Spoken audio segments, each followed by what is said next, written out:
Hey, howdy and happy day. I wrote a letter to America. I wrote a letter to Americans. Pay attention here, and if you live in another country, substitute the names with the names of your leaders or wannabe leaders, and you'll probably end up with a similar story. Here it is, my letter to Americans.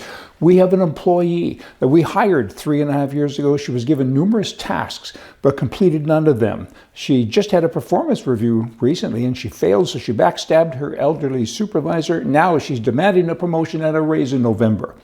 But she refuses to interview for the new position, and she says that she's done a great job over the last 3.5 years, but then she goes on to promise that if she gets the promotion, she then will do all of the tasks that she didn't do before.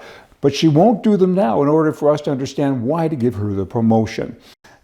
She badmouths the former employee who held her position, the position that she wants, and the one that she doesn't want to be interviewed for, and she badmouths those who want to have the position in the future that she wants, and she laughs a lot. Maybe she thinks that the position that she wants in November is a joke. That's not funny. It's really not funny, though. I mean, what should we do? Let's take it to a vote November 5th.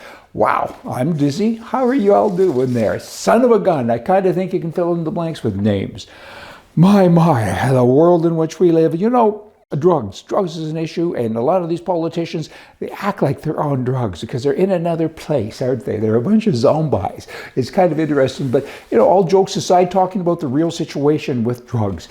Drugs is an issue. And drug dealers, they go out and they think they're Costco. They give out free samples and people buy into it and bite into it, and back they come for more and more. It's a tragedy. It really is. I mean, hundreds of thousands of Americans are killed each year. Killed, I said, murdered, I meant, because of the drugs. I mean, fentanyl and so many other things. And it's catch and release, and what are you going to do to fix it? But what about me? What about you? Look at every town. Go to Canada, go to the UK. Every town has a couple of hundred people that make other people crazy. Everyone knows someone who's addicted. If they're not in your family, they're in a family that you know, and they cause problems, they cause issues. What about us? What about me? I mean, you can get into a city with, you know, 1 million people, and there's 500 people on drugs that are making it hard for everybody. They steal, they rob, and I mean, I feel for them. I get it. But who's the victim here? We're the victim. We are the victims. It's their choice. They've decided to do that. That's the lifestyle they like. They get on, you know, when they get into it, can they get out of it? I mean, it's not a nice story. Again, I understand, but it is what it is. 50% of all people over 12 years of age, 50%, have tried or used illicit drugs at least one time. You know, it's almost $40 billion a year federally in America to look after this drug issue. And then, of course, each state has their own budgets and they spend lots of dough. I mean, the United States has a very complex and evolving crisis. I had to write it down. It's so profound.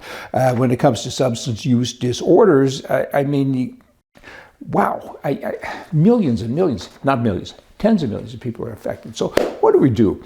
Because they've chosen that life. I mean, all of the mental institutions in so many states and provinces certainly have been closed, and the people are roaming the streets, and they keep coming to us saying, you know, we're going to spend more of your money and build places with comfortable chairs and so on, but it doesn't cure them.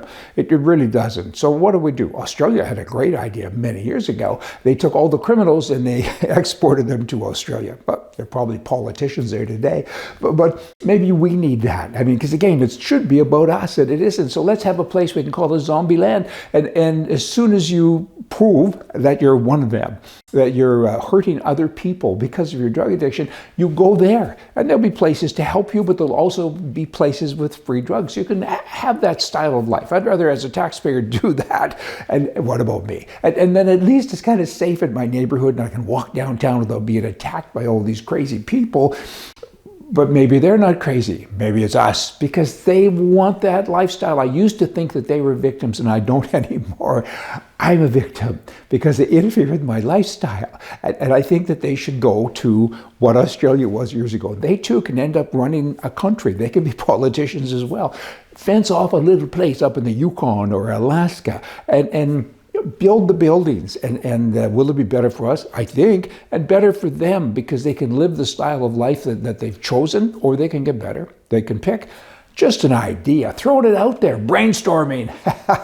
Hey, I like my letter to that employee much better than talking about this. Hey, y'all come back. See ya.